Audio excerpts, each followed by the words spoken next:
राजीवनेत्रं रघुवंशनाथं कारुण्यरूपं करुणाकरन्तं श्रीरामचन्द्रं शरणं प्रपद्ये मनोजवं मारुततुल्यवेगं जितेन्द्रियं बुद्धिमतां वरिष्ठं वातात्मजं वानरयूथं मुख्यं श्रीरामदूतं शरणं प्रपद्ये कैलासराना शिवचंद्रमवळी फणेन्द्रमाता मुकुटे जळाळी कारुण्य सिंधू भव दुःखहारी तुझ विन शंभो मज कोण तारी आकाश तारकलिंगम पाताल हृतकेश्वरम मृत्युलोके महाकालम सर्वलिंगम नमस्तुते ओमेकदंताय विद्महे वक्रतुंडाय धीमहि तन्नो दन्ति प्रचोदयात् सर्वमंगलमांगल्ये शिवे सर्वार्थसाधिके शरण्ये त्र्यंबके गौरी नारायण नमस्तुते नीलंजनं समाभासं रविपुत्रं यमाग्रजं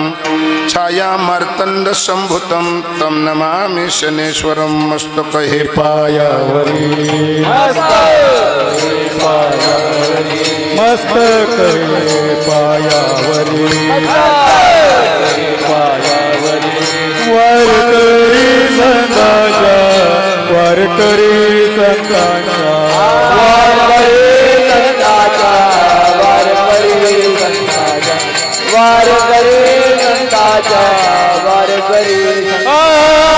मस्तकाये पायावरी या वारकरी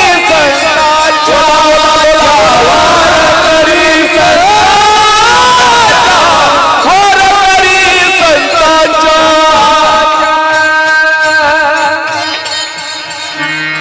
मस्तक हे पायावरी या वारकरी संतांच्या दुर्बुद्धी ते मना कदा नुपजो नारायणा आता मज ऐसे करी तुझे पाय चित्ती धरी प्रस्तुत प्राप्त स्थळी प्राप्त प्रसंगी पवित्र तीर्थस्थळी श्री क्षेत्र नाशिक प्रभाग सातपूर आणि राधाकृष्ण नगर अशा पवित्र असणाऱ्या नगरामध्ये जगत पिता जगत असणारी माता पंढरीधीश पांडुरंग परमात्म्याच्या आई रुक्मिणीच्या पवित्र प्रांगणामध्ये चालत असलेला हा भक्ती उत्सव अखंड हरिनाम सप्ताह भगवत चिंतन कथा कीर्तन भागवत कथा ज्ञान यज्ञ कीर्तन महोत्सव भव्य दिव्य स्वरूपाचा अन्नदान वर्ष 10वे आणि या 10व्या वर्षातील या ज्ञान यज्ञातील आजची ही कलश पूर्व सेवा आयोजकाच्या माध्यमातून तथा विठ्ठल रुक्मिणी महिला भजनी मंडळ आणि प्रतिष्ठान या प्रभागातील प्रत्येक कुळातील प्रत्येक भाविकाच्या तन मन धन आणि योगदानातून हा ज्ञान यज्ञ नामयज्ञ संपन्न होतो आहे। या यज्ञाचे सर्वजण आपण साक्षीदार आहात आणि आज या आयोजकांच्या माध्यमातून माझ्यासारख्या पामराला मिळालेली संधी आहे। त्या संधीचं सोनं करत असताना गायलेला अभंग आपल्या सर्वांच्या परिचित देवमान्य संत मान्य 5व्या वेदस्थानी असणारे हिंदू हृदय सम्राट देहू निवासी जगद्गुरु तुकोबराय यांचा 4 चरणाचा सगळ्यांच्या परिचित नसेल पण सप्ताहातल्या कलश पूर्व सेवेला अर्थात जागराच्या सेवेला शोभणारा मागणी या प्रकरणातील मागणी देवाकडे आहेत आणि संदर्भ आहेत वाम मार्गाला गेलेला माणूस त्याच्या निकषांती त्याच्या बुद्धीचा झालेला विकल्पाने त्याला झालेला दोष अर्थात बुद्धिभ्रष्ट झालेल्या लोकांकडे पाहिलं आणि जगद्गुरु तुकोबरायाने पांडुरंग परमात्म्याला रिक्वेस्ट केली का देवा या दुर्बुद्धीचा संचार माझ्याकडे होऊ देऊ नको आणि हे जर तू माझं ऐकलंस तर मोबदल्यात भजन करेल विठ्ठल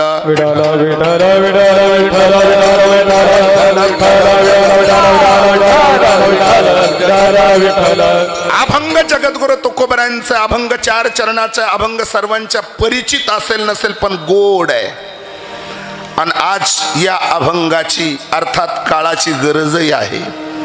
कारण व्यक्ती तितक्या प्रकृती. मला प्लेन आवाज उंचात असला तर चालेल. जगद्गुरु तुकोबराय भगवान परमात्म्याला रिक्वेस्ट करतात, प्रार्थना करतात, गोड असंच असू द्या. हे देवा, अरे माणूस सर्वांगानं चांगला दिसत असेल तरी आतून झालेला रोग दिसत नाही पण त्रास देतो. तो होऊ नये म्हणून मलाच नाही, तुम्हाला, मला, प्रत्येकाला या वादी लोकाला संवादाकडे आणायचं असेल तर दोष त्यांचा नाही, तो त्यांच्या बुद्धिभ्रष्ट झाल्याचा दोष आहे. म्हणून देवा, नाही रे कधी तुझ्या दरबारात मी हात पसरला, पण आज प्रामाणिकपणे सांगतो, जरा माझ्या बोलण्याकडे लक्ष दे देवा, माझ्या बोलण्याकडे लक्ष दे देवा. मला दुसरं काहीच नको तुझ्याकडून.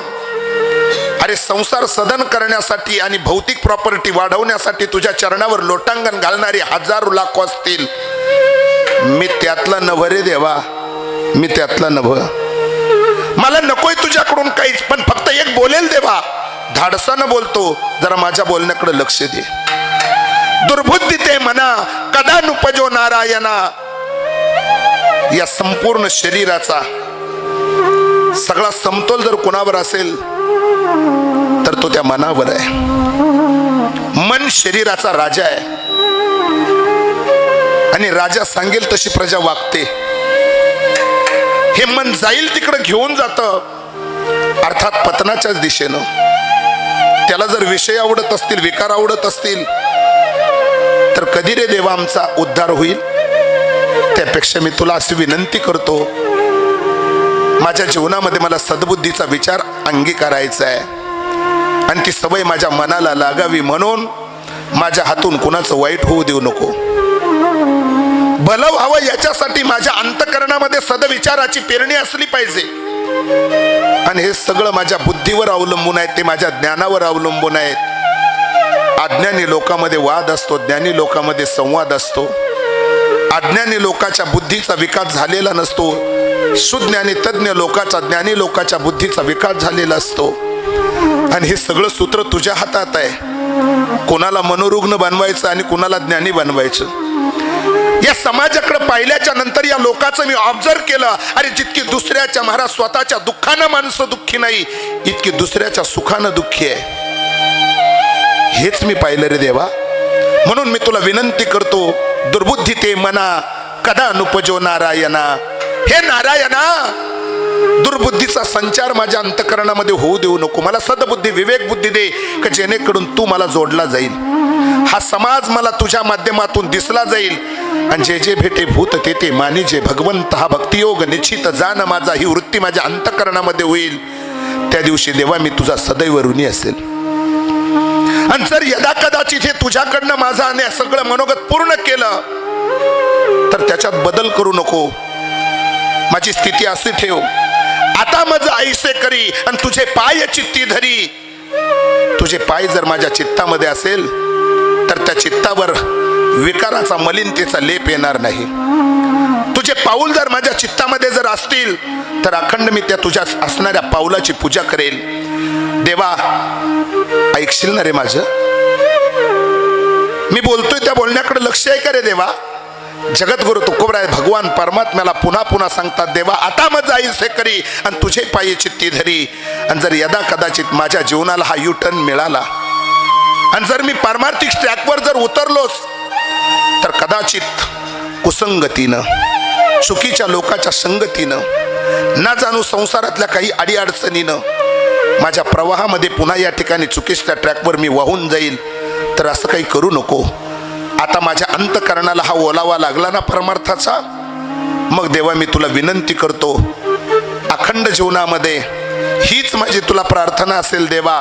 उपजला भाव तुमचे कृपे सिद्धी जाओ. जो भाव माझ्या मनामध्ये निर्माण झाला, भक्तीचा ओलावा लागला, तो कायमस्वरूपी लाईफ टाईम माझ्या शेवटच्या श्वासापर्यंत कायमस्वरूपी तो तुझ्याशी निगडीत असू दे, ही मी तुला प्रार्थना करतो देवा. पण देवा मला माहित आहे तू जगाचा न्यायाधीश आहे, तू सर्वस्वाचं सुप्रीम कोर्ट आहे, तुझ्या पुढे नो अपील. तू हे सगळं करत असताना कदाचित मला तू आश्वासनं देशील, पण अशी पुढाऱ्यासारखी आश्वासनं देऊन मला पुढे पुढे ढकलू नकोस रे. कारण शेवटची पाळी एक मनुष्य जन्म आणि चुकली या वर्म फेरा पडे. जर कदाचित आज माझ्या जीवनामध्ये मला तू पुढे पुढे म्हणत असतील तर असं काही करू नको. तुका म्हणे आता आणि लाभ नाही या परता. मनुष्य देह मिळाला ही संधी आहे आणि या संधीचं सोनं करण्यासाठी आज आता ताबडतोब थोडं पुढे जाऊन बोलतो. कल करे सो आज करे तो अभि कर. हा व्यवहार आहे. म्हणून आता देवा मला आशा कर. हा भाव जो उपजला तो कायमस्वरूपी असू दे. पुढे पुढे त्याची आश्वासनं देऊ नको. मी बोलतोय ना, या बोलण्याकडे लक्ष दे आणि मला राजी खुशीनं सांग, तुकोबा तुमचा व्यवहार डन. बोलले देव तुमच्या मनात आहे, ते माझ्या ध्यानात आहे. तुकोबा दिलं दिलं दिलं दिलं, मग करतो भजन. विठ्ठल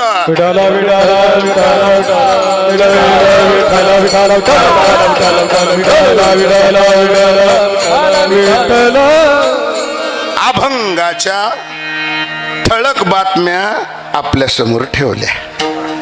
उर्वरित वेळामध्ये अभंगावर निरूपण करण्यापूर्वी श्री क्षेत्र नाशिक जगतपिता प्रभू रामरायाच्या जगतजननी माता सीतेच्या वास्तव्यानं पुनीत झालेलं जगाच्या नकाशातलं पवित्र आणि हे पहिलं तीर्थ श्री क्षेत्र नाशिक आणि त्या नाशिकच्या सातपूर प्रभागातील राधाकृष्ण नगर आणि त्या नगरातील पवित्र पुण्यात्मे आपल्या परमपुण्याईचा ठेवा घेऊन वेगवेगळ्या प्रभागातून राधाकृष्ण नगर या नगरामध्ये राहणं पसंत केलं आणि आपल्या सर्वांच्या प्रेमास्तून पांडुरंग परमात्मा आणि आई रुक्मिणीच्या पवित्र प्रांगणामध्ये हा भक्ती उत्सव, ज्ञानयज्ञ, नामयज्ञ, हा कीर्तन महोत्सव, भागवत सप्ताह गेली 10 वर्षापासून आपली ही परंपरा आपण या ठिकाणी चालू ठेवली. त्या परंपरेतील या ज्ञानयज्ञातील, नामयज्ञातील ही सेवा करण्याची संधी या प्रभागातील सर्वच या कार्यामध्ये झटणारी, आपण प्रामाणिकपणाने या कार्यात स्वतःला वाहून घेणारे सगळेजण मला कौतुकास पात्र आहेत. पण तरीही सुद्धा खूप कमी वेळामध्ये,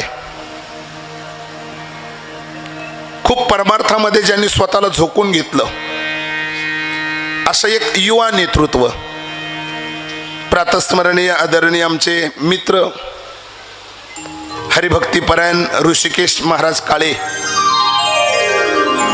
आणि त्यांचे सम्मित्र आदरणीय हरिभक्तीपरायण आकाश महाराज आव्हाड आणि योगेश दादा, या कार्यक्रमाला मार्गदर्शन खऱ्या अर्थाने ज्यांचं मिळालं ते आदरणीय हरिभक्तीपरायण पंडित महाराज काळे, प्रातस्मरणीय आदरणीय परमार्थप्रेमी आजच्या कीर्तनासाठी उपलब्ध आहेत. जेव्हा नाशिक आणि नाशिक प्रभागातील 15 तालुके, त्या 15 तालुक्यामध्ये कीर्तनकार खूप दुर्मिळ होते, तेव्हा सुद्धा खरं तर महाराष्ट्रातल्या पूर्व पट्ट्यातून माऊली ज्ञानोबरायानं तुम्हाला मला एक भेट दिली. ती म्हणजे आदरणीय परमार्थप्रेमी आमचे हरिभक्तीपरायण जनार्दन महाराज काकडे. आणि परमार्थाचा ओघ वाढत गेला. खेड्यापाड्यामध्ये महाराजांनी हजारो विद्यार्थी घडवलेत आणि आमच्या नाशिक जिल्हा अखिल भारतीय वारकरी मंडळाच्या राष्ट्रीय कार्यकारिणीवर महाराजांची नियुक्ती आहे. या गोष्टीचा मला सार्थ स्वाभिमान आहे. जसं वरुणाची अपेक्षा असते चातकाला, तशी महाराजांची माझी भेट जवळजवळ दुर्मिळ झालती. आयोजकांनी, ऋषीदादांनी, आकाशदादांनी, योगेशदादांनी आमंत्रण देत असताना महाराज एक दिवस आमच्या सप्ताहाला भेट द्या. त्यांनी पत्रिकेतल्या सगळ्या कीर्तनकारांची नावं वाचली आणि आयोजकांना सांगितलं की मी निवृत्ती महाराज चव्हाणांच्या कीर्तनाला येणार आहे. हा तुमच्या मनाचा मोठेपणा आहे. आणि आज एक गोड असं वारकरी संप्रदायातील उगवतं नेतृत्व आहे. महाराज म्हणजे अभ्यासपूर्ण कीर्तनकार आहेत. मी सहज विचारलं महाराजांना, महाराज आता आपल्या संस्थेत विद्यार्थी किती आहेत? ते म्हटले महाराज विद्यार्थी नाही, आता कीर्तनकार म्हणा. मी म्हटलं का? कमीत कमी 70 ते 75 कीर्तनकाराला कीर्तनाची टिपणं देण्याचं काम आता महाराजांनी हाती घेतलंय. तुमच्या या पवित्र कार्याला कपाळ टेकून नाक घासून कोटी कोटी प्रणाम करतो. का आयुष्यभर जीवनामध्ये सद्विचाराची पेरणी करण्याचं काम माझ्या पांडुरंग परमात्म्यानं जर तुमच्याकडे दिलं असेल तर तुमच्या हातून नाशिक जिल्ह्यामध्ये कानाकोपऱ्यात पदापदामध्ये जास्तीत जास्त कीर्तनकार व्हावेत, गुणीजन व्हावेत आणि गाल्लीबोळामध्ये खरं तर वारकरी संप्रदायाचा वसा वारसा प्रत्येकाच्या अंतकरणामध्ये नांदावा या तुमच्या गोड संकल्पनेला पुन्हा वंदन करतो. आज या व्यासपीठावर आमच्या ऋषीदादाला, आकाशदादाला, योगेशदादा आणि त्यांच्या सर्व मित्र परिवार कार्यकारिणी या संपूर्ण असणाऱ्या ठिकाणी विठ्ठल रुक्मी महिला भजनी मंडळ या सर्वांच्या अथक प्रयत्नातून हा नामयज्ञ संपन्न होतो. या ज्ञानयज्ञामध्ये सुंदर अशी भागवत कथा अरगडेताईंच्या मुखातून आपण ऐकलीत. त्यांच्या पश्चात त्यांच्या समोर स्तुतीसुमनं व्यक्त करतो. या ठिकाणी गोड असे वैष्णव वारकरी या ठिकाणी आहेत. त्यामध्ये खऱ्या अर्थाने महाराजांच्या उपस्थितीमध्येच आणि माझ्यावर नितांत प्रेम करणारे आदरणीय हरिभक्तीपरायण भजन सम्राट स्वर सम्राट आदरणीय केदार महाराज, ज्यांनी गोड अशी पहिली चाल या ठिकाणी गायलीत, अशी गोड गळ्याचे आदरणीय हरिभक्तीपरायण भजन सम्राट स्वर सम्राट विश्वनाथ महाराज, प्रातस्मरणीय आदरणीय हरिभक्तीपरायण महाराजांच्या खांद्याला खांदा लावून खंदे समर्थक अर्थात शिष्यत्वाची भूमिका ज्यांनी निभावलीत ते प्रवीण महाराज, त्याचप्रमाणे प्रातस्मरणीय आदरणीय हरिभक्तीपरायण सचिन महाराज, या ठिकाणी सर्वच महाराज मंडळी, आपण सर्वजण कौतुकास पात्र आहात. माझ्याबरोबर दररोज सकाळ संध्याकाळ कीर्तनाला असलेले आदरणीय हरिभक्तीपरायण नाना महाराज, गोड असे या ठिकाणी विनेकऱ्याची भूमिका अर्थात नारदीय भूमिका ज्यांच्याकडे आहेत, सर्व आभूषणं आपल्या हाती घेऊन कलागुणाचा आविष्कार आणि नारदीय परंपरा गोड पद्धतीने या ठिकाणी महाराज करतायत. अशा राजगुरू महाराजांना सुद्धा प्रणाम करतो. मृदुंग सम्राट जगतनियंता पांडुरंग परमात्मा आहे आणि त्यांच्या जोडीला फक्त संत आहे. या दोघाला सोडलं तर सगळे कंजूस आहे, नाही देऊ शकत तुम्हाला काहीच. ज्यांच्याकडे मागायचं आहे त्यांच्यासाठी महाराज म्हणतात तो खऱ्या अर्थाने देण्यासाठी समर्थ आहे. म्हणून तर जाणकार संतांनी देवाच्या संबंधानं बोललेत, ऐसा तू समर्थ ब्रह्मांडाचा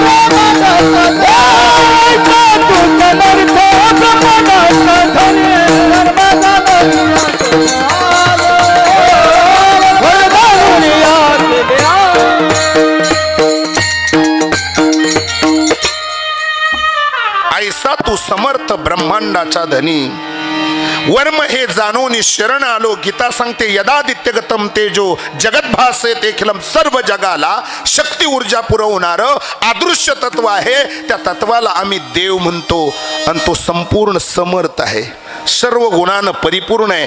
म्हणूनच तर तो देव आहे ना लखन महाराज. ऐका यशस्वी औदार्य, ज्ञान वैराग्य ऐश्वर्य हे सहाही गुण वैर्य जेत तो भगवंत. पण तो भगवंत संपूर्ण सर्व गुणानं षडगुण ऐश्वर्य संपन्न असला तरी तो देण्यामध्ये सुद्धा तेवढा उदार आहे. म्हणून देवाच्या जवळचे सहाही गुण त्यानं भक्ताला दिलेत ना काकडे महाराज. येशे थोरविला मारुती, महाराज म्हणतात येशीमध्ये म्हणजे आपल्या गावच्या वेशीमध्ये मारुती रायाला यश नावाचा गुण दिला. बाकीचे 6 गुण महाराज 5 गुण कोणी कोणाला दिलेत ते थोडं पेंडिंग ठेवतो. पण महत्वाचा मुद्दा आहे मागणाऱ्याला देतो. आमच्याकडे एखादा माणूस श्रीमंत असतो, सदन असतो, सगळ्या गुणानं परिपूर्ण असतो, पण त्याच्याकडं तेवढाच गुण नसतो, देण्याची उदारता त्याच्याकडे नसते. म्हणून आम्ही काही अपेक्षेनं जातो.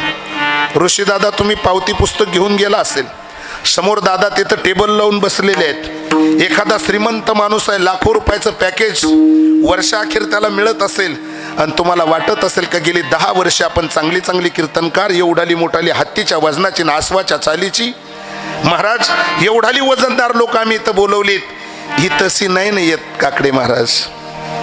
बरोबर आहे. मग यांच्यासाठी काहीतरी आपल्याला खर्च करायचा आहे. मंडप आहे, सिस्टम आहे, बाकीचा बॅकग्राऊंड आहे.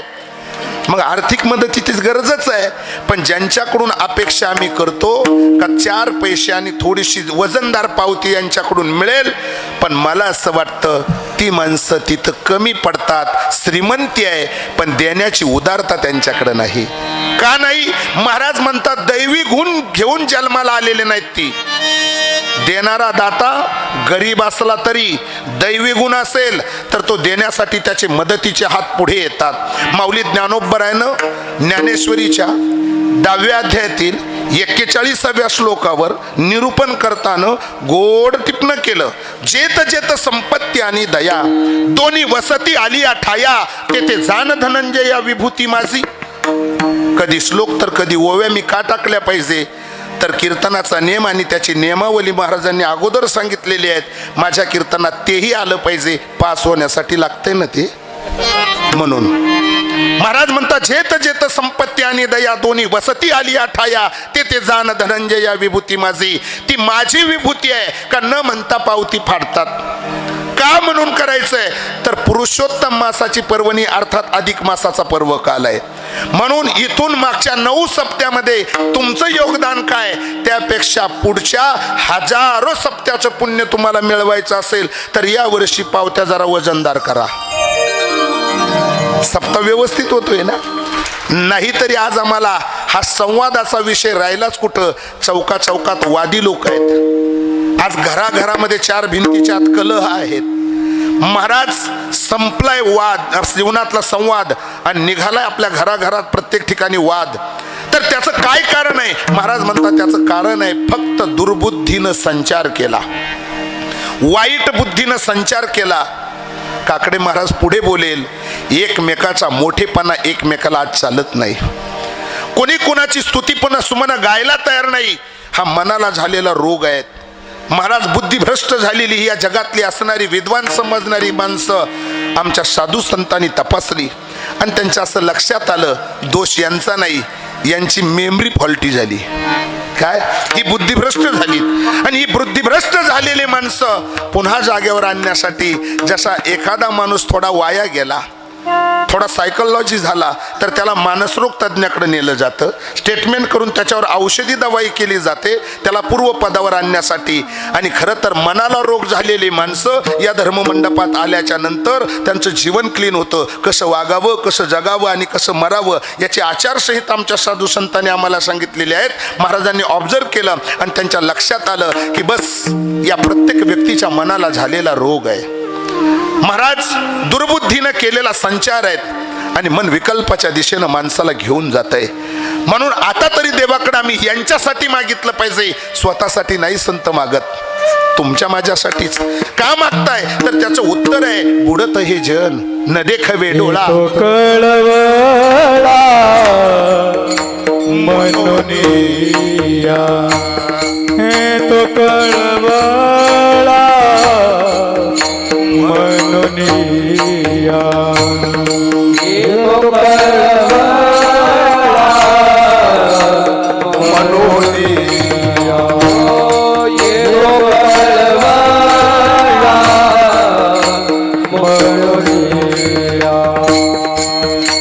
बुडत हे जनन देखावी डोळा,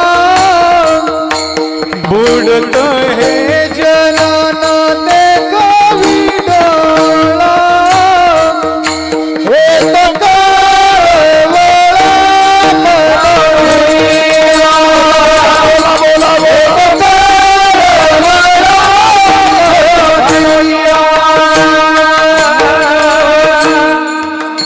केवळ तुमच्या माझ्यासाठी मागायचंय. ते कुणाकडं? तर देवाकडं मागायचे आहेत. पण मागण्याचा अधिकार त्यालाच असतो ज्याची देवाच्या दरबारात शिल्लक आहे. आदर लोकाला मागण्याचा अधिकार नाही. ज्याचं शिल्लक आहे त्यालाच मागता येतं.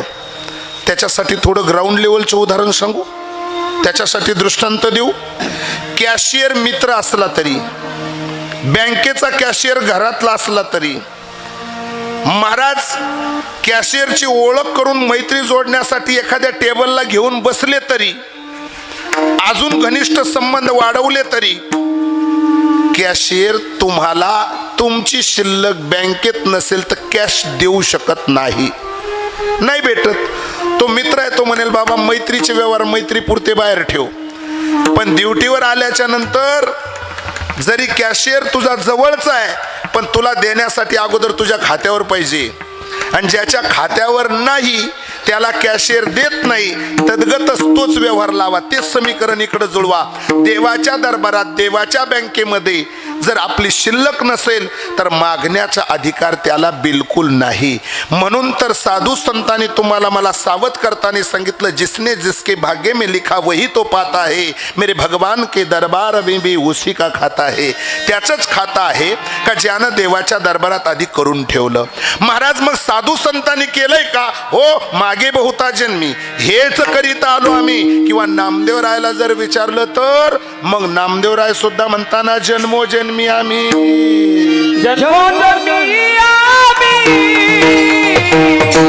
बहु पुण्य केले.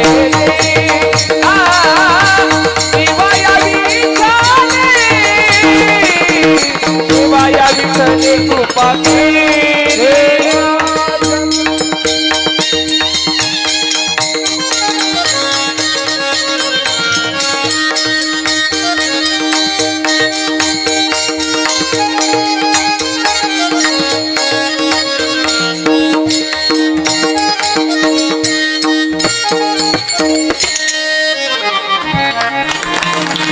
जन्मोजन्मी आम्ही बहु पुण्य केले, तेव्हा या विठ्ठले कृपा केली. तेव्हा कुठंतरी देव घ्या घ्या म्हणायला लागला. तो देण्यासाठी पुढे आला.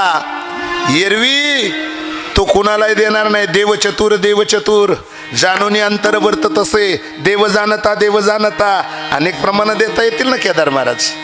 महाराज म्हणतात तो चतुर आहे, आणि नाही तरी मागण्याचा अधिकार त्यालाच आहे. तुम्ही ड्युटीवर गेलाच नाही, कायमच दांड्या मारत राहिला तर कंपनी तुम्हाला दांड्या मारलेल्या दिवसाचा पगार देते का? उदाहरणार्थ नाना, शेतीत कामाला एखादा मजूर आला तर त्याचे जेवढे दिवस भरले तेवढे पैसे त्याला बांधावर मोजून द्यावे लागतात. पण कामाला न येता बांधावर जर तो पैसे मागत असेल तर मालक पैसे देईल का टोले देईल? तद्गतच हा व्यवहार आहे. कधी भजन केलं नाही, कधी परमार्थ नाही, कधी दिंड्या नाही, कधी वाऱ्या नाही, कधी सप्ताला योगदान नाही, कधी अन्नदानाची पंगत नाही, कधी कीर्तनाचं यजमानपद नाही, आणि मग देव कसा काय देईल? महाराज म्हणतात महाराज कमाई न करता, कष्ट न करता जो मजुरी मागतो तर महाराज म्हणतात तो हरामखोर आहे. मी नाही बोलत, त्याला प्रमाण आहे. महाराज म्हणतात कष्ट न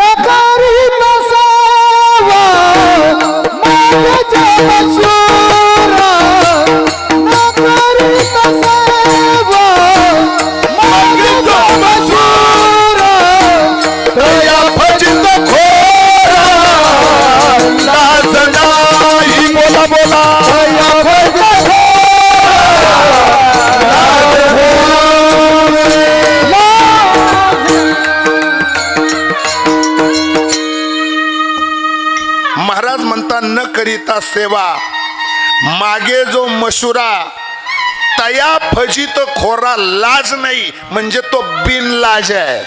काय काही न करता मागतोय ना, कष्ट न करता मागतोय ना, मग अगोदर कष्ट कर आणि मग देवाकडे माग. साधू संताला विचारलं तुम्ही काय केलं? ते म्हणतात जन्मोजन्मी आम्ही बहु पुण्य केले.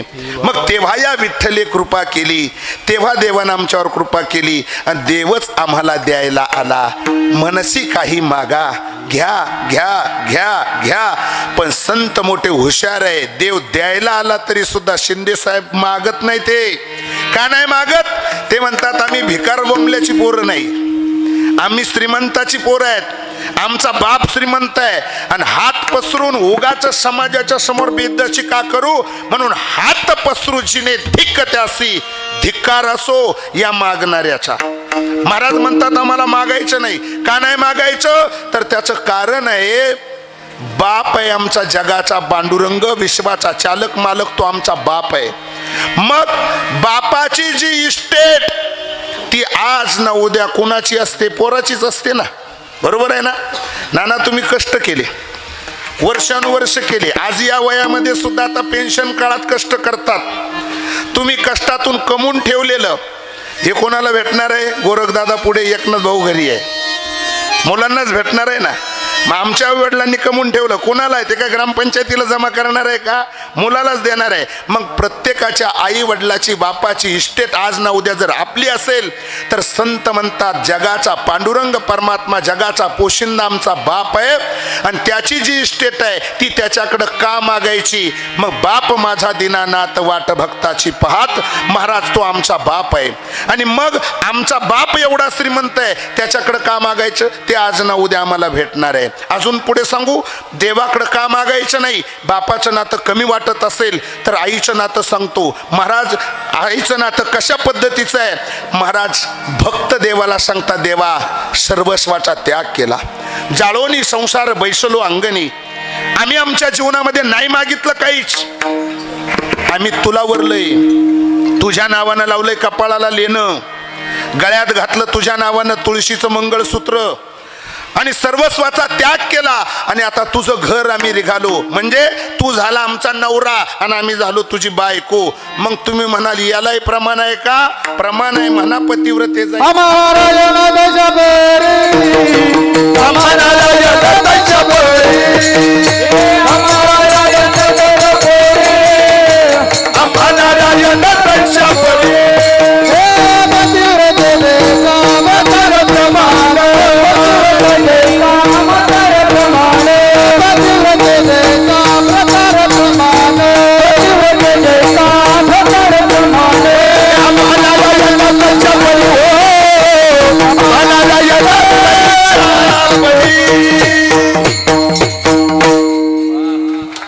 पतिव्रते जैसा भ्रतार प्रमाण, आणि आम्हा नारायण तैशा परी. तो देव आम्हाला त्या पद्धतीने आहे. मग देव आमचा नवरा आहे ना आम्ही देवाची बायको आहे. आमच्या अंगावरचं वस्त्र फाटलं तर इज्जत कुणाची जाईल? बायकोच्या अंगावरची साडी पातळ जर फाटका असेल तर इज्जत जाती ती नवऱ्याची, बेइज्जती होती नवऱ्याची. आम्हाला काय लेणं देणं आहे देवा? तुझी बेइज्जती होईल जर आमचं कुठलंही अंग प्रदर्शन समाजाच्या पुढे झालं, वस्त्र नसेल, खायला नसेल, लिहायला नसेल तर तुझी बेइज्जती आहे. मग तुझं जे स्थावर आहे नवऱ्याचं, त्यातलं अर्ध ज्या दिवशी आई बापाला सोडलं, बापानं कन्यादान केलं, फुलाच्या गाडीत पोरगी बसली, याच्या घरात आली, गाडीला पाठीमागून बोर्ड लागला दिलवाले दुल्हन ले जाएगे. महाराज त्या दिवसापासून त्याच्या स्थावर मालमत्तेची अर्धी हिस्सेदार ती झाली, मालकीन झाली.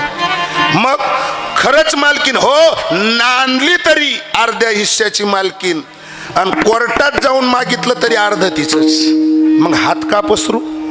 का मागायचं त्याच्याकडं?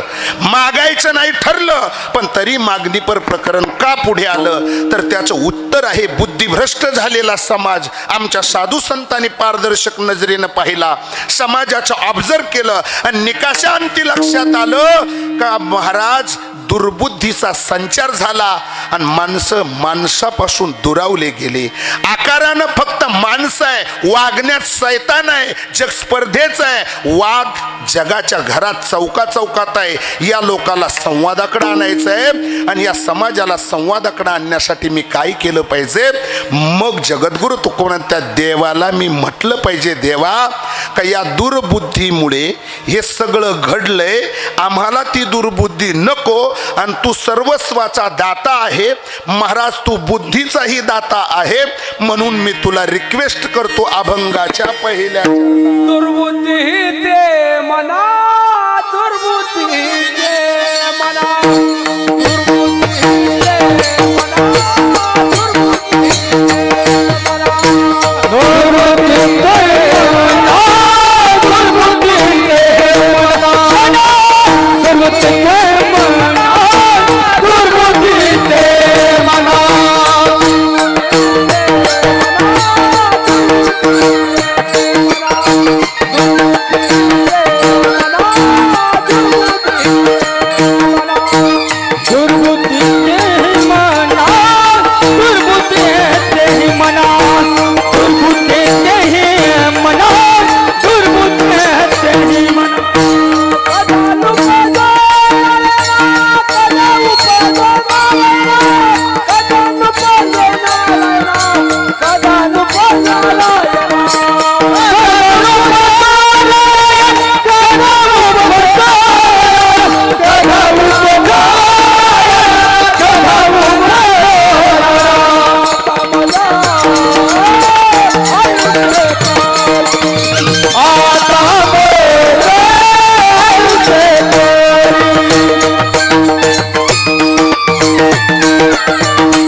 चालीनं सेवेला घेतलेला अभंग जन्माला आला. आबा महाराज वा. खरं म्हणजे आबा महाराजांना आपल्या गावाले भाऊनी संतोष भाऊच ना गोड साथ केली बरं का. मस्त. त्या दिवशी आम्ही न्यायडोंगरी सावरगावला तुम्ही नव्हते, मला वाटतं आपल्या घोडेगावला सुद्धा महाराज होते आणि तिथं आमची ओळख झाली. ती ओळख करून द्यायला कारण आमच्या रथाचे सारथी प्रवीण दादा आणि खरं म्हणजे लखन महाराजच मला तुमच्या खरं प्रवीणमुळे जोडले.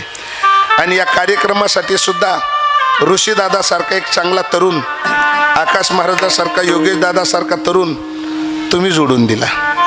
आणि आज मला तुमच्या दर्शनाची संधी ऋषीदादा तुमच्या टीमनं मला मिळवून दिली.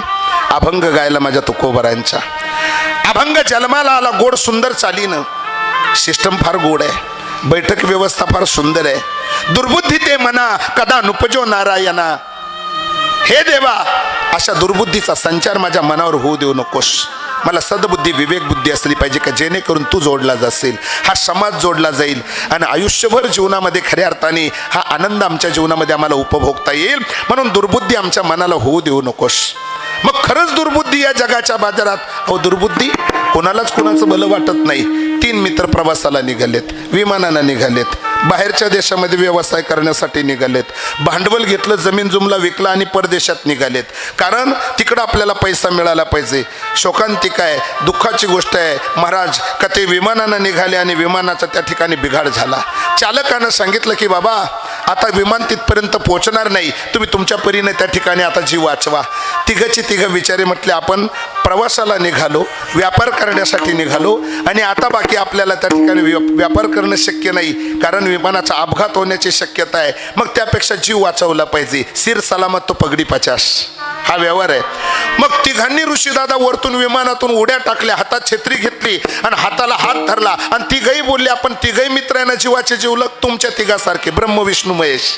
तशीच ते तिघं होती आणि उड्या टाकल्याने ते म्हणले जीना मरणा तेरे संग. काय करायचं ते आपण एकमेकाच्या बरोबर. महाराज तिघही धरणीवर पडून मेले असते पण नशीब बोललो तर बिचाऱ्या तिघांचं पण समुद्रामध्ये कोण्या पूर्वपुरुषांनी एका देवीचं मंदिर बांधून ठेवलं होतं काकडे महाराज. आणि त्या देवीच्या मंदिरात त्या बेटावर तिघं उतरले, तिथं लोकवस्ती नव्हती आणि मग हुशारच होती. आता व्यापार करण्यासाठी निघालेली माणसं काय डोक्यावर पडलेली असतील का? ती हुशारच होती आणि म्हणून महाराज हा फार गोड आहे, पूरक भेटतं सगळं त्यांच्याकडून आणि कथेला तर अप्रतिमच. म्हणून वक्ता कसाही असू द्या पण अशी साथ असल्याच्या नंतर 100% लोकांच्या नजरेत आणून देण्याचं काम आहे त्यांच्याकडं. ही तर कला आहे. म्हणून एकही दिवस खाली नाही ना गड्याचा. म्हणजे सगळ्यांनी स्वीकारलंय ना, त्याचं कारणच असं आहे. असंच पाहिजे आणि कोणत्या तरी कलागुणाचा आविष्कारच माणसाला मोठं करत असतो. त्याच्याबरोबर नम्रता असावी. नम्रता आणि त्या नम्रतेचा खऱ्या अर्थाने गुण महाराजांकडे, लखन महाराजांकडे आहेत. ही तिघं निघाले, देवीजवळ गेलेत आणि देवीला असं वाटलं आजपर्यंत एकही भक्त मला भेटायला आला नाही. हे तिघजण इथून भेटायला आलेत. विचारलं कुठून आलात? नाशिकातून. नाशिकमध्ये कुठं राहतात? म्हणे सातपूरमध्ये अनेक प्रभाग आहे. मग म्हटले कुठं? राधाकृष्ण नगर. म्हणे कुठं निघाला तर? म्हणे काय नाही आहे तुझ्या दर्शनाला चालू होतो. हे जमलं पाहिजे. निघाले होते दर्शनाला म्हणजे निघाले होते व्यवसायाला केदार महाराज, पण बाकी देवीला सुद्धा त्यांनी अगदी छाप टाकली आणि सांगितलं तुझ्याच पाया पडायला इतक्याला आम्हाला. तर म्हणले वा खरंच कुलदेवी तिचं स्मरण केलं. मी तुमच्यावर प्रसन्न आहे भक्तांना, बोला तुम्हाला काय देऊ. असं म्हटल्याबरोबर ते म्हणले आई काय देणार. मग घेण्यासाठी हे तिघ हा म्हणतो मी जातो पुढे, तो म्हणतो मी जातो पुढे. त्यांच्यातच जरा कलह सुरू झाला. देवीने सांगितलं हे नागपूरचं हिवाळी अधिवेशन नाही गदारोळ करायला, जरा दमान. एकानं बोला मी द्यायला तयार आहे. मग त्यांनी सांगितलं काय केलं पाहिजे. म्हणजे श्रीमंत होण्यासाठी व्यवसाय धंदा नोकरी व्यवसाय त्याच्यात माणूस मोठं होत नाही. मग मोठं होण्यासाठी काय केलं पाहिजे. म्हणलं काहीच अक्कल नसली पुढारी झालं का माणूस मोठं होतं. ते तिघं बोलले, मी नाही बोललो. आणि मग त्यातलं एक जण म्हटलं आई मला पुढारी बनायचं आहे. म्हणजे काय करायचं? मला अमेरिकेचं मंत्री बनव. शेवटी ती जगदंबा आदिशक्ती तिनं उचललं आणि त्याला अमेरिकेचं मंत्री करून टाकलं. दुसऱ्या हप्त्यानं दुसऱ्याला बोलवलं लखन महाराज. त्याला विचारलं तुला काय पाहिजे. ते म्हणले मला जपानचं मंत्री करून टाक. त्याला उचललं जपानचं मंत्री करून टाकलं. शपथविधी होते ना होते तिसऱ्याची बारी आली आणि तिसऱ्याला विचारलं बेटा तुला काय पाहिजे. ते म्हणलं आई तिघे आम्ही व्यापार करायला बरोबर निघालो होतो, चुकून विमानाचा अपघात झाला, ते एक जण अमेरिकेला गेला, एक जण जपानला गेला, आम्हाला एकमेकाला सोडून करमत नाही, मला काहीच देऊ नको, त्यांना दोघांना इथं आण. बस बाकी काय नको. मला फक्त एकच सांगायचं आहे, याचं उत्तर फक्त एकच आहे, महाराज कुबुद्धी दुर्बुद्धी. आज आम्हाला एकमेकाचं मोठेपण चालत नाही, आज आम्हाला एकमेकाला मोठेपणा देऊन हे कार्य करायचे, ही धर्मध्वजा आम्हाला टिकवायची आहे, हे धर्म कार्य आमच्या जीवनात आम्हाला करायचे. आणि त्याच्यासाठी मी पुन्हा कौतुकानं बोलेल, तरणा भाग्यवंत नटे हरी कीर्तनात. आता फक्त या प्रभागातील जुन्या लोकांची साथ पाहिजे आणि पोरांना म्हणा लढ, हे लढायला तयार आहेत. केवढे मोठं कार्य करतील ना काकडे महाराजजी, आणि आजपर्यंत काही छोटे केलेत का, अजून पुढे हे करायचं आहे. आणि त्याच्यासाठी तुमच्या आशीर्वादाची गरज आहे गाड्या या प्रभागातील. जास्तीत जास्त कमीत कमी कीर्तन ऐकण्यासाठी तरी तुम्ही येत जा, त्यांच्याही मनाला समाधान वाटेल का आम्ही केलेल्या कामाची पावती आम्हाला मिळाली. दुर्बुद्धी ते मना कदा नुपजो नारायणा. महाराज म्हणतात दुर्बुद्धीचा संचार होऊ देऊ नको. मग दुर्बुद्धीनं कुणाकुणाचं वाटोळं केलं, दृष्टांत क्रमांक 1 पहिल्या नंबरचा दृष्टांत सांगून जातो. भगवान शिवाचा उपासक शिवभक्त, भगवान परमात्म्याची शिवाची सेवा करायचा, दररोज चिताभस्म आणून द्यायचा. आणि चिताभस्म आणून देता देता भगवान शिवजीला दया आली आणि सांगितलं माझा भक्त किती दिवस वनवन करत फिरेल. मग भगवान शिवजीने त्याला आशीर्वाद दिला, अरे अगल बगलला लांब अंतरावर चिताभस्म आणण्यासाठी जाऊ नकोस, कंटाळवानं झालंच ना तर तुला वाटेल त्याच्या डोक्यावर हात ठेव, त्याचा भस्म होईल. वर मिळाला आणि जाईल त्याच्या डोक्यावर हात ठेवायचा, त्याचा भस्म करायचा आणि भगवान शंकराला त्या ठिकाणी तो भस्म आणून द्यायचा. दिवसामागे दिवस लोटले गेले आणि एक दिवस त्या भस्मासुराच्या मनामध्ये विनाशकालीन विपरीत बुद्धी सुचली. त्याला असं वाटलं किती दिवस नोकर, कधीतरी मालक बनलं तर. आणि ही अपेक्षा कोणालाही वाटते ना, नोकरी केल्यापेक्षा त्याचा मालक बनलं पाहिजे. मग मालक बनण्यासाठी काय केलं पाहिजे, ज्यानं मला वर दिला मी त्याच्याच डोक्यावर हात ठेवला तर तो मरेल, त्याची राख होईल आणि त्याची पार्वती मला मिळेल, हे सगळं मला मिळेल. ही विनाशकालीन विपरीत बुद्धी सुचली आणि तो भस्मासूर भगवान शिवजीच्या पाठीमागं पळपळ पळपळ पळायला लागला. बुद्धिभ्रष्ट झाली त्याची. हा कृतज्ञपणाचा कळत झाला आणि भगवान शिवजी पुढे पळतात, पाठीमागनं भस्मासूर पळतो. भगवान विष्णुदेवानं पाहिलं, मोहिनीचं रूप धारण केलं आणि भगवान शिवाला याच्या तावडीतून सोडवण्यासाठी मोहिनी पुढे आली आणि नृत्य करून त्याला सांगू लागली मला असा नवरा पाहिजे जो माझ्यासारखं नाचकाम करेल, माझ्यासारखं नाचकाम करेल. तिनं सांगितलं मला नाचकाम जमतं, तुला जमेल का. आणि मग महाराज तिनं नाचकाम करायला सुरुवात केली. बघता बघता बघता बघता बघता पुढचा पाऊल मागे, मागचा पाऊल पुढे, कमरेवर हात, कमरेवरचे हात छातीवर, छातीवरचे हात खांद्यावर, खांद्यावरचे हात बघता बघता कधी डोक्यावर गेले नाही कळलं त्या भस्मासुराला आणि चढून भस्म झाला भस्मासुराचा.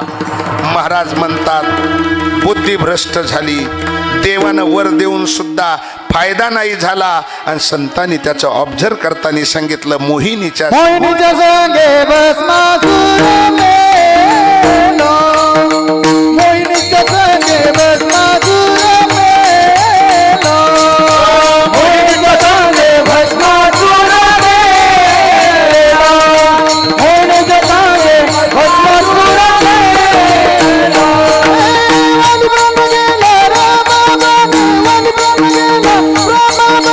मोहिनीच्या संगे भस्मासूर मेलो, बोल बोल बोल बोल बोल बोल.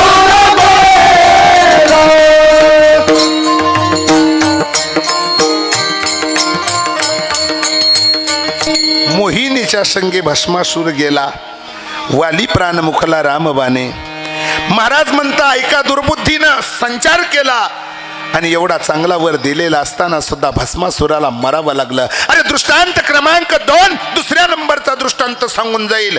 देवांचा राजा इंद्र, देवांचा राजा इंद्र काय कमी आहे, स्वर्गात कामधेनू आहे, कल्पतरू आहे, नाना प्रकारचे भोग आहे आणि सर्वस्व भोग असताना सुद्धा अरे एका झोपडीत राहणाऱ्या एका संन्याशाच्या बायकोवर नजर जावी. काकडे महाराज हलकटपणाचा कळस आहे या मोठ्या लोकाचा. तेव्हा तर मन प्रचलित आहे ना गड्या आमच्याकडं, मोठे तितके पाठ आहे तुमचे, जितके मोठे तितके खोटे. अरे देवांचा राजा इंद्र आहे आणि झोपडीत राहणाऱ्या झोपडपट्टीतल्या एका साधू संन्याशाच्या बाईवर त्याचं लक्ष जावं आणि भगवान परमात्म्याला हे सण नाही झालं. हा एवढा मोठा देवांचा राजा इंद्र असताना सुद्धा हे सगळं कृत्य करतो. काय चूक होती गौतमाची? गौतम ऋषींसारखा प्रामाणिक महात्मा नव्हता, साधू संन्यासी नव्हता, योगी नव्हता. आपण पवित्र असणाऱ्या या ब्रह्मगिरीच्या पायथ्याशी जन्माला आलोत. ऋषीदादा भाग्यवान आहोत आपण. सत्कर्माची कास धरलीत आपण. माहीत पाहिजे आपल्याला का नाव पडलं ब्रह्मगिरी, कोणी केलं तप? ब्रह्मदेवानं त्या पर्वतावर तप केलं. पर्वताला गिरी म्हणतात. ब्रह्मदेवानं तप केलं म्हणून त्याला ब्रह्मगिरी अशी उपाधी दिली. ब्रह्मदेवाची मानस कन्या, ब्रह्मदेवाला तशी मानस पुत्र होती. ब्रह्मदेवाची मानस कन्या अहिल्या. अहिल्या तरुण आणि खऱ्या अर्थाने उपवर झालेली आहेत. 18-20 वर्षाची अहिल्या. आणि महाराज ब्रह्मदेवाला तप करायचंय. त्यावेळेस गौतम ऋषीला सांगितलं, महाराज 12 वर्ष मला तपाला बसायचंय, माझ्या या लेकीचं संगोपन करायचंय. गौतम ऋषीने सांगितलं, ठीक आहे, संगोपन करायचंय तर बाजूला 2 झोपड्या बांधून द्या. एका बाजूला मी असेल, दुसऱ्या बाजूला ती असेल. लग्नाच्या अगोदरचा विषय. ब्रह्मदेवाला तपाला जायचंय. महाराज विश्वकर्म्याला पाचारण केलं. 2 झोपड्या 2 कुटिया बांधून दिल्या.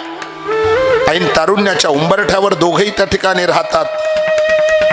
पण गौतम ऋषीनं शब्दानं सुद्धा चर्चा केली नाही.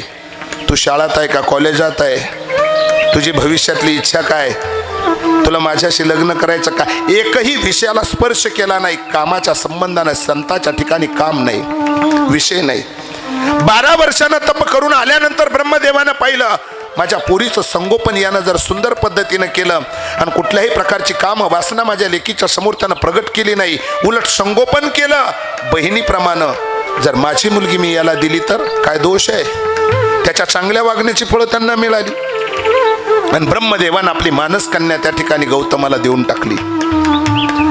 आपल्याला देवानं बायका म्हणजे स्वर्गामध्ये कामधेनू, कल्पतरू, नाना प्रकारचे भोग आहे. महाराज इंद्राचं सगळं लग्न वगैरे सगळं झालेलं आहे.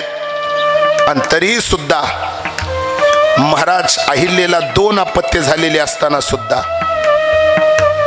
2 अपत्य झालेले असताना सुद्धा, पोरीचं नाव आहे अंजना आणि पोराचं नाव आहे शतानंद. पोरीचं नाव आहे अंजना, या अंजनी पर्वतावर जी राहिली. आणि मुलाचं नाव आहे रामायणामध्ये शतानंद, अर्थात राजा जनकाचे गुरु घराणा. ही कोण आहेत? तर अहिल्याची आणि गौतमाची पुत्र आहेत. मग त्यांना मुलं असताना सुद्धा त्यांच्या घरामध्ये अशा चुकीच्या पद्धतीचं कटकारस्थान करून अहिल्याचं शीलभ्रष्ट करण्यासाठी तो पुढे आला. महाराज बुद्धी भ्रष्ट झाली, दुर्बुद्धी ते मना कदा नुपजो नारायणा. नियतीला ते सहन झालं नाही आणि त्या कर्माची फळं त्याला भोगावी लागली, शाप मिळाला. महाराज म्हणतात दुर्बुद्धीनं संचार केला आणि महाराज देवांच्या राजा इंद्रासारख्याची काय फटफजिती झाली. चंद्राचं काय झालं त्याचं दिग्दर्शन केलं. इंद्र पडे भाग चंद्र झाला काळा, इंद्र पडे भाग चंद्र झाला काळा, इंद्र पडे भाग चंद्र झाला काळा, इंद्र पडे भाग चंद्र झाला काळा. नारद चुकला सारा भजनाचा, नारद चुकला सारा भजनाचा, नारद चुकला सारा भजनाचा, नारद चुकला भजनाचा.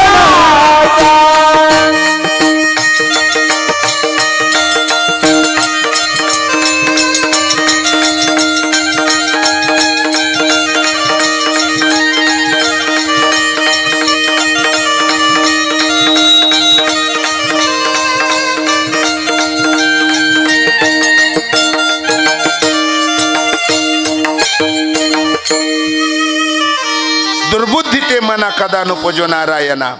दृष्टांत क्रमांक 3, यादव कुळात जन्माला आलेला श्याम नावाचा पोरगा साधूची कुचेष्टा करायला गेला. साडी नेसला श्याम, कमरे महाराज पोटावर चिंध्या गुंडाळल्या आणि साधूच्या कुचेष्टेने त्या ठिकाणी पुढे जाऊन विचारलं, महाराज आमच्या या पोरीला मुलगा होईल का मुलगी होईल? साधूनं सांगितलं, मुलगा नाही मुलगी नाही, मुसळ होईल आणि तुमच्या यादव कुळाचा नाश करील. दुर्बुद्धी ते मना कदा नुपजो नारायणा. संताशी शोभवी कोण्याही प्रकारे त्याचे नव्हे बरे उभय लोकी. देवाचा तो शत्रू वैरी दावेदार पृथ्वी तारा न देत असे. साधूपासी ज्याचा नुरेचे विश्वास त्याचे झाले दोष बळीवंत. महाराज म्हणतात त्याचे दोष बळीवंत होतात.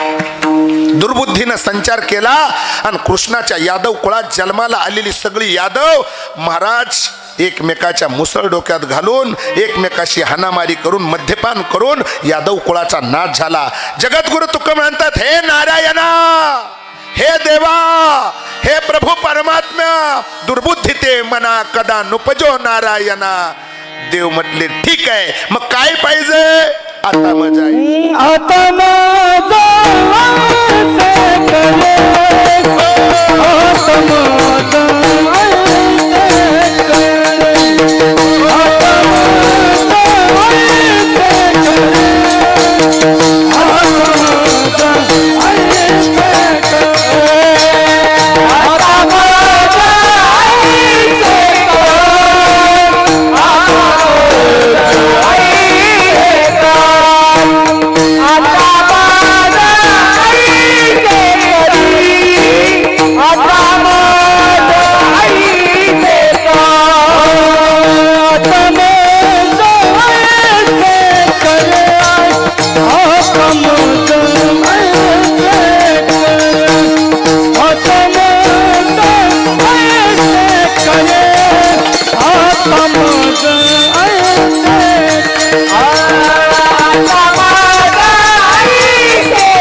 करी.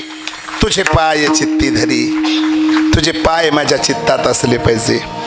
दुर्बुद्धी माझ्या अंतकरणाला हृदयाला स्पर्श करू नये. त्या दुर्बुद्धीनं माझ्या मनाला स्पर्श करू नये. माझा स्ट्रॅक योग्य असला पाहिजे आणि या समाजाचं माझ्या बोलण्यातून हित झालं पाहिजे. आता मजा आयुष्य करी. तुझे पाय चित्ती धरी. तुझे पाय चित्तामध्ये असेल तर मग मला कसलीच कमतरता नाही. हनुमंतरायाच्या बाबतीमध्ये तेच घडलं. महाराज म्हणतात, हनुमंते दासत्व निकटपई केले म्हणून देखील रामचरण. हृदय पटलावर राम पंचायतन त्या ठिकाणी ठेवलं. प्रमाण फार गोड आहेत. वेळ आपली संपली. चित्ती तुझे पाय डोळा रूपाचे ध्यान वगैरे प्रमाण आहेत. आमचे नाना महाराज फार गोड गातात म्हणतात, पण आपली वेळ संपली. म्हणून नाही ना, खरं म्हणजे बाबांना खूप घाई आहे. बाबा बसले हा त्यांच्या मनाचा मोठेपणा आहे. आणि 11:30 नाही, 2-5 मिनिटं अतिक्रमण आता होणाऱ्याचे 11कडे काटा गेला. महाराज म्हणतात 10 मिनिटं तर असे जाणार आणि तसे जाणार आहे. त्याच्यात काही अडचण नाही. 10 मिनिटं तर मी तुम्हाला दोघाला देणार आहे. त्याच्यात काही शंका नाही. बाबा बरोबर आहे ना. आणि ही संधी पुन्हा पुन्हा नाही येत ना. हे वातावरण, हा माहोल तयार नाही होत. पण सगळ्या गोष्टीचा सारासार विचार करून मला उद्या पुन्हा सामुदायिक गंगापूजनाचं कीर्तन आहे. आणि या सगळ्या गोष्टी रात्री जवळजवळ घरी जायला 1-1:30 वाजला. आता 1-1:30 वाजणारच आहे. शेवटी माणूसच आहे ना. प्रवास, सगळी दगदग, दररोजची कार्यक्रम, ती एक नाही ना. दररोज तुम्ही माझ्या स्टेटस बघता 2 आहे. असा सिंगल दिवस नाही ना आपल्या नशिबात गोरखभाऊ. अजून लोक आपल्याला बसू देत नाही. हा मनाचा मोठेपणा आहे. ऋषी दादा, खरं म्हणजे लखन महाराजांनी तुमच्या प्रेमाने खऱ्या अर्थाने मला हे व्यासपीठ मिळालं. आणि आज तुमच्या नियोजनात माझं पहिलं कीर्तन आहे. हा फक्त डेमो आहे. पिक्चर बाकी आहे. बाकी सोडा. सगळ्यात महत्त्वाचं आहे महाराज म्हणतात आता मजा ऐसे करी तुझे पाय चित्ती धरी. मग कोणाकोणाच्या अंतकरणामध्ये चित्त देवाचे पाय त्या ठिकाणी ठेवले गेले. मला राधेचा दृष्टांत गमतीनं आपल्या समोर सांगता येईल. राधेचा दृष्टांत सांगता येईल. राधा कृष्णावर किती प्रेम करत होते. उद्या काल्याच्या कीर्तनात महाराजांच्या गोड गायनातून कीर्तन ऐकणार आहात उद्या. कारण खूप दिवस आम्ही एकमेकाच्या बरोबर फिरलो. काकडे महाराजांना माहित आहे. आणि उत्कृष्ट गायन आमच्या योगेश महाराजांचं अप्रतिम. बाबांचे शिष्य वा आणि माहिती आहे ना, सुरुवातीचा काळ आहे ना. मी तर अगोदरच बोललो, नाशिक जिल्ह्यामध्ये जेव्हा कीर्तनकार फार दुर्मिळ होते, त्या दुर्मिळाच्या यादीत त्यांचा एक नंबर होता. आणि हे सगळ्यात महत्त्वाचं आहे ना. मी साक्षीदार आहे त्या गोष्टीचा. आणि आम्ही एकमेकांना एकमेकाच्या नियोजनामध्ये म्हणजे त्यांच्या जन्मभूमीकडं म्हणजे जालना परभणी तिकडं शेलूला वगैरे महाराजांनीच मला कीर्तनं दिली होती त्या काळामध्ये. असा महाराष्ट्रातला भाग नाही राहिला का तिथं जाणं नाही झालं. हे सगळं कशामुळे आहेत तर हे सगळे तुमच्या सारख्याचे आशीर्वाद आहेत, ज्येष्ठाचे आशीर्वाद आहेत. आणि अजूनही सुद्धा मला लोक बसू देत नाही. अजूनही सुद्धा जर कदाचित माझ्या मुलाची ज्ञानेश्वरी कंठस्थ आहे, महाराजांना मी विचारलं, म्हटलं त्या दिवशी चितेगावला आमच्या ऋषीदादाचं कीर्तन कसं काय झालं. तर खरंच परीक्षक म्हणून त्यांनी मला सल्ला दिला. ते म्हटले एक नंबर, सेम टू सेम, म्हणजे तुमची जी वक्तृत्वाची धब आहे तशीच आहे म्हणे. सगळ्या गोष्टी महाराजांनी त्या ठिकाणी. पण तरी सुद्धा अजूनही एखाद्याला जर मी म्हटलं की महाराज आमच्या मुलाचं कीर्तन घ्या, ते म्हणतात तुम्ही थकत नाही पर्यंत तुमचे द्या. म्हणजे लोकांनी ठरवलंय मला थकवायचं. मला यातून फक्त एकच सांगायचं आहे, दुर्बुद्धी जीवनामध्ये नको. आता मजा ऐसे करी तुझे पाय चित्ती धरी. गोड गळ्याचे गायक या ठिकाणी असल्यामुळे महाराज मग खरंच आम्हाला याच्यासाठी अजून काय केलं पाहिजे. जो भाव अंतरात उपजला तो टिकू दे. उपजला भाव, उपजला भाव, उपजला भाव, उपजला भाव, उपजला भाव,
उपजला भावो तुझे कृपे किंवा तुमचे कृपे सिद्धी जावो. हे पांडुरंगा तुझ्या कृपेनं हा भाव सिद्धीस गेला पाहिजे. खऱ्या अर्थाने फार गोड सुंदर. तुम्ही खऱ्या अर्थाने ऑर्गनची साथ तर फार गोडच आहे. पण आमच्या शुभम दादाचा पखवाज आहे तितकाच गोड आहे. त्या दिवशी लायाला का बरं नाही इतका जोरात वाजवला. आम्ही तिकडे होतो लायाला, तिथं इतका जोरात नाही वाजवला. खरं सांगू त्याला वातावरण निर्मिती लागते, अशी गोड साथ संगत लागते. आणि मग महाराज खेळाडूला ग्राउंड चांगलं पाहिजे. मग बघा त्याचे रनामाग रंग निघतात. 4-6 4-6 असंच आहे. तसं हे ग्राउंड खूप ऋषीदादा फार गोड करून ठेवलं. हे पांडुरंगाच्या आणि रुक्मिणीच्या वास्तव्यानं पुनीत झालेलं आहे. आणि तुमच्या सर्वांचा माता माऊल्यांचा पुरुषांचा आशीर्वाद आहे. तरुणाईंचं प्रोत्साहन आहे, योगदान आहे. आणि हा 10व्या वर्षातला ज्ञानयज्ञ आणि याची कलशपूर्व सेवा आहे. उपजला भाव तुमचे कृपे सिद्धी जाओ.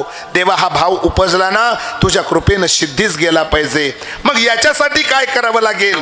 काय करावं लागेल? हा भाव सिद्धीत जाण्यासाठी प्रॅक्टिकली अखंड त्याचे असणारं भजन करावं लागेल. कसं? ते असं. विडोबा रखुमाई, विडोबा रखुमाई, विडोबा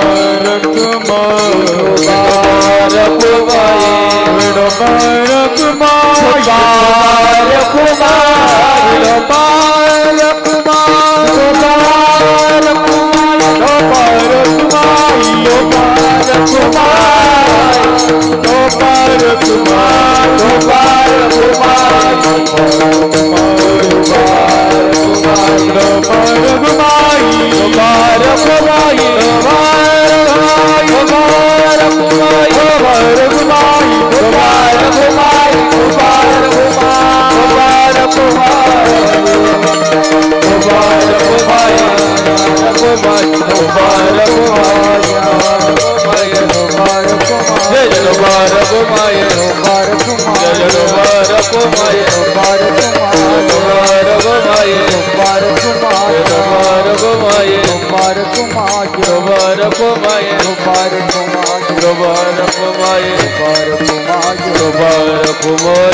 आधी जा. वा, तुम्ही या ना, ऋषी दादा या ना इकडे. योगेश भाऊ, एक फोटो घ्या आमच्या दोघांचा. या, तसं रवी दादाकडे आहे सगळं. या या दोघं जण. या या इकडं नाही दादा. वा,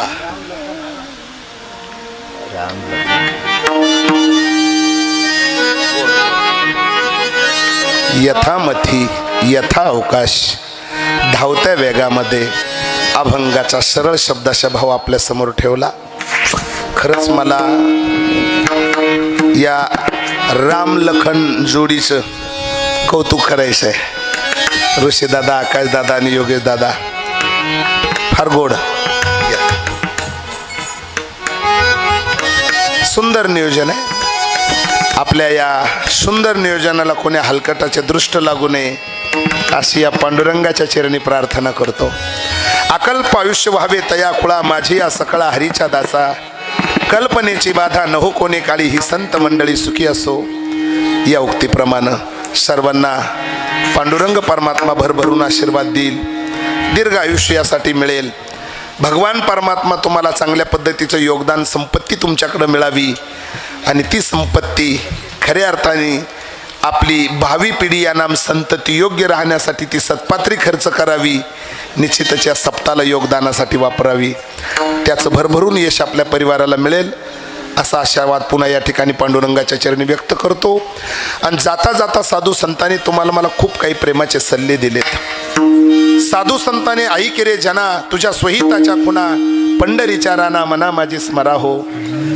महाराज म्हणतात, सर्वांना विनंती केली, तुम्हाला मला पाया पडून सांगितलं, समाज ऐकण्याच्या मनस्थितीत नाही. पण जेव्हा चांगलं सांगून सुद्धा समाज ऐकत नाही, तेव्हा महाराज म्हणतात, आमचा काय बिघाड होणार आहे, आमचं काय जाणार आहे, तुमचा अनहित तुम्ही करणार आहे. म्हणून जाता जाता उभा महाराष्ट्र ज्या पिंगळ्यानं गाजवला, तो पिंगळा आपल्या गुणीजनाकडून त्यांच्याच आवाजात ऐकू. फक्त टाळीची साथ द्या. म्हणा, हे जरी नाही कळलं, तरी दुसऱ्याला येईल, हे जरी नाही कळलं, हे जरी नाही कळलं, पुढे दुसऱ्याला येईल, हे जरी नाही कळलं. शेवटची बात काळ बांधून देईल, सरत शेवटची बात काळ बांधून देईल, सरत शेवटची बात. आमची काय बात येईल,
धांगड भिंगा ग अवघा धांगड भिंगा ग अवघा धांगड भिंगा ग अवघा धांगड भिंगा ग अवघा धांगड भिंगा ग अवघा धांगड भिंगा ग अवघा धांगड भिंगा ग अवघा धांगड भिंगा ग हे नप्प नप्प घालून भिंगा ग नप्प नप्प घालून भिंगा ग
शुभम दादा आणि लखन महाराज की जय हो. काय माहोल तयार केला तुम्ही, एक नंबर. म्हणून या ठिकाणी हा आनंद ऋषीदादा आपल्या सगळ्या आयोजकांनी असं गोड असं हे नियोजन केलं. तुमच्या या सुंदर असणाऱ्या कार्याला कुणाची दृष्ट लागू नये असा आशावाद या ठिकाणी पुन्हा व्यक्त करतो. आणि जाता जाता देवा आमच्या कामाची पावती आम्हाला दे. नाही तुझ्याकडे कधी मागितलं, म्हणून ही संधी आहे. आता या संधीचं सोनं हा लाभ आहे. मनुष्य देह मिळाला, पावला हा देह का कटाळी न्याय, आणि न घडो उपाय घडो आले. म्हणून आता ही संधी मिळाली तुम्हाला मला सर्वांनाच, पुणे मिळणार नाही. म्हणून जगद्गुरु तुकोबराय शेवटच्या चरणात सांगतात त्या संधीचं सोनं करायला. तुका म्हणे आता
बाई तुझे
काटा 11:30च्या अगल बगल गेला, पण तुमचे सगळ्यांचे चेहरे इतके फ्रेश ठेवले या दोघांनी, अप्रतिम.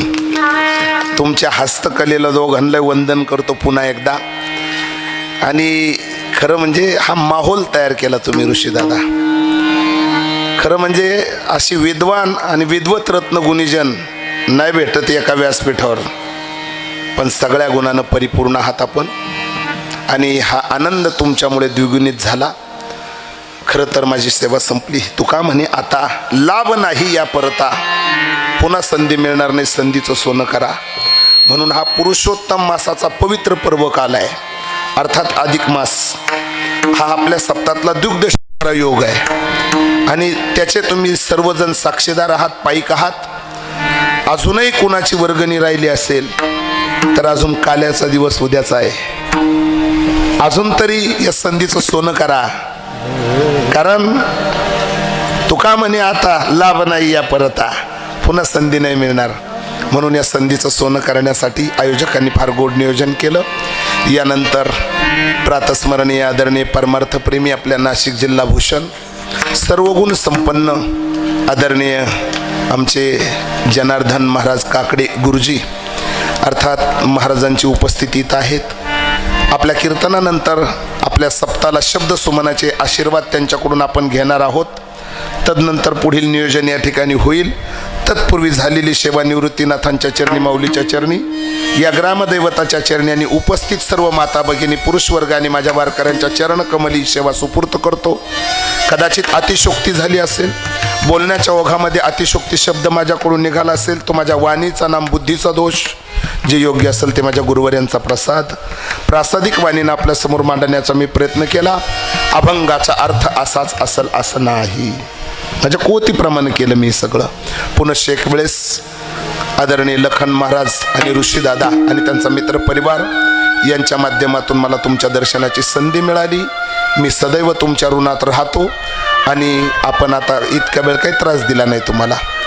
सर्वांनी वरती हात करा वरती हात. आमच्या रविदादाच्या खऱ्या अर्थाने माझी माऊली यूट्यूब चॅनल, या चॅनलवर आपले सुंदर हात आले पाहिजे.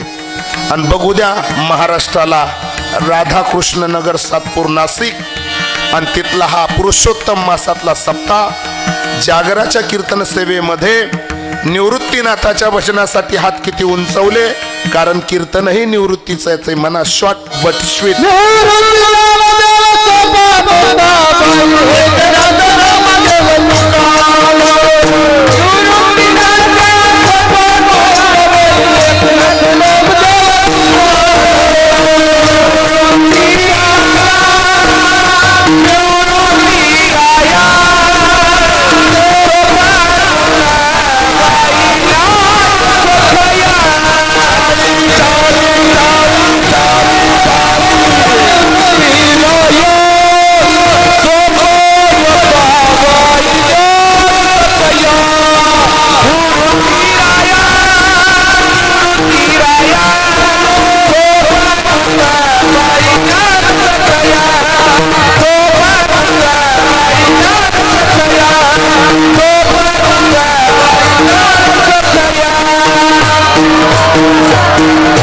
माऊली ज्ञानेश्वर माऊली